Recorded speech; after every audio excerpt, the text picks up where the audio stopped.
লন্ডনে ইউনূস তারক বৈঠক মানতে পারছে না এনসিপি। তারা এর আগে ওইভাবে বিরোধিতা না করলেও এখন বিরোধিতা শুরু করেছে এবং অনিবার্যভাবে এনসিপির বিরোধিতাটা দিন দিন আরো স্পষ্ট হবে।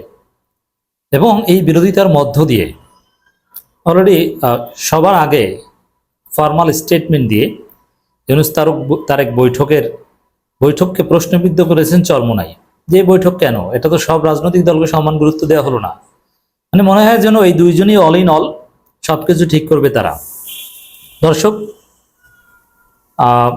বৈঠকে রোজার আগে নির্বাচনের মোটামুটি একটা আশ্বাস দেওয়া হয়েছে, যদিও বিএনপি অপপ্রচার করছে যে রোজার আগে নির্বাচনের তারিখ হয়েছে। না, রোজার আগে নির্বাচনের কোনো সিদ্ধান্ত ফাইনাল হয়নি।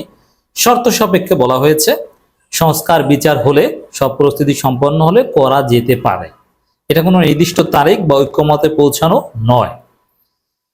কিন্তু বিএনপি বলছে ঐক্যমতে। বিএনপির পেজে দেখেন যে মনে হয় যেন তফসিল ঘোষণা করে দিয়েছে এরকম।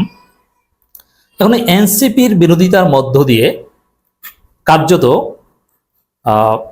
ইউনূস তারেক বৈঠকের ফলাফল অকার্যকর হতে শুরু করেছে। কারণ এটা একটা সহজ হিসাব। এনসিপিকে বাদ দিয়ে আপনি বাংলাদেশে কোনো নির্বাচন করতে পারবেন না। এনসিপি নিয়ে আপনার প্রশ্ন থাকতে পারে, কিন্তু এনসিপির যে ছেলেরা এনসিপি করে, নাহিদ, হাসনাত, শারজিস, এদের যে অসামান্য অবদান, আখতার, এটাকে আপনি ছোট করলে আপনি বেঈমান। ওদের উছিলায় আজকে আপনারা সিন্নি খাচ্ছেন। ওদের উছিলায়, ওদের নেতৃত্বে হাসিনার পতন হয়েছে। এটা অস্বীকার করার কোনো সুযোগ নেই। তো দর্শক, এই জন্যে এনসিপির পলিটিক্যাল বিরোধিতা আপনি করলেও এই তারুণ্যের প্ল্যাটফর্ম এনসিপিকে বাদ দিয়ে কোনো নির্বাচন বাংলাদেশে হতে পারবে না। এই এনসিপি কি বলছে দেখেন। লন্ডনে বসে একটি রাজনৈতিক দলের সঙ্গে সরকারের মিটিং দেশবাসীর স্বার্থ ও গণ আকাঙ্ক্ষার সঙ্গে প্রতারণা, শহীদদের রক্তকে অবমাননা করে বিদেশের মাটিতে মিটিং আয়োজন কখনোই মেনে নেওয়া যায় না। নাসিরউদ্দিন পাটোয়ারি, মুখ্য সমন্বয়ক এনসিপি। নাসিরউদ্দিন পাটোয়ারির এই প্রশ্ন যথেষ্ট ভ্যালিড, কারণ আজকে ইউনূস উপদেষ্টা হয়েছেন, প্রধান উপদেষ্টা হয়েছেন।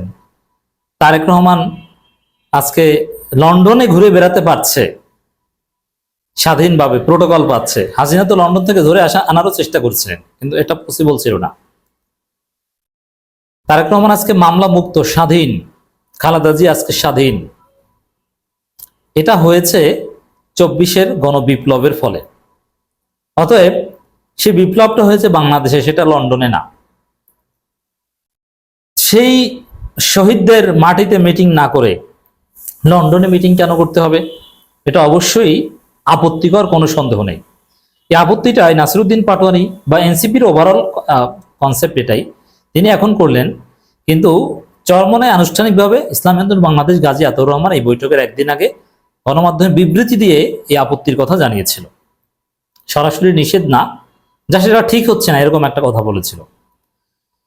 বিদেশে নির্বাচন নিয়ে বৈঠক গণঅভ্যুত্থানের আকাঙ্ক্ষার পরিপন্থী বলে মন্তব্য করেছেন জাতীয় নাগরিক পার্টির মুখ্য সমন্বয়ক নাসিরউদ্দিন পাটোয়ারি। রাইট। এখন তারেক রহমানকে যদি বৈঠক করতে হয়, তিনি দেশে এসে ঢাকায় বসে বৈঠক করেন। লন্ডনে বৈঠক করতে হবে কেন? লন্ডনে বৈঠক কেন, বা কেন তারেক রহমান দেশে আসছেন না? এর উত্তর কি? তো এই প্রশ্নটা সিরিয়াসলি ভ্যালিড। অন্তর্বর্তী সরকারের প্রধান উপদেষ্টা অধ্যাপক মোহাম্মদ ইউনূস ও বিএনপির ভারপ্রাপ্ত চেয়ারম্যান তারেক রহমানের মধ্যে বৈঠক শেষ শুক্রবার 13 জুন এক সংবাদ সম্মেলনে নাসিরউদ্দিন পাটোয়ারি এসব কথা বলেন। এটাই এনসিপির কথা। অতএব এই বৈঠক মানতে পারছে না এনসিপি, আর এনসিপি না মানলে সেই বৈঠকের ফলাফল অকার্যকর হবে, এটা অনিবার্য।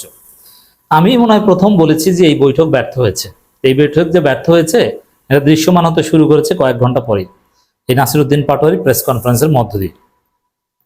এনসিপির নেতা বলেন, লন্ডনে বসে একটি রাজনৈতিক দলের সঙ্গে সরকারের মিটিং দেশবাসীর স্বার্থ ও গণ আকাঙ্ক্ষার সঙ্গে প্রতারণা, দেশবাসী শহীদদের রক্তকে অবমাননা করে বিদেশের মাটিতে মিটিং আয়োজন কখনোই মেনে নেওয়া যায় না। এর মানে এই বৈঠক তারা মানে না, এই বৈঠকের ফলাফল তারা মানে না, এই বৈঠকের সিদ্ধান্ত তারা মানে না, আর তা না মানলে সেটা ব্যর্থ।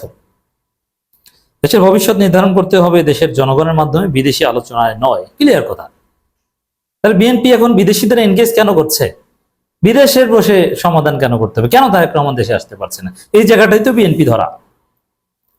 নাসিরউদ্দিন বলেন, 90 সালের গণঅভ্যুত্থানের পর একটি সামাজিক চুক্তি হয়েছিল, কিন্তু সেটিকে কার্যকর না করে দেশকে অন্য খাতে প্রবাহিত করা হয়েছে। আজকের বাস্তবতায় নতুন করে একটি জাতীয় বন্দোবস্ত প্রয়োজন, আর এই বন্দোবস্ত হতে হবে জনগণের ইচ্ছার ভিত্তিতে, কোনো একক দলের সুবিধার জন্য নয়। এখন এই তারেক রহমানের সাথে বৈঠকের ধরন দেখে মনে হয় যে বাংলাদেশে দল একটাই,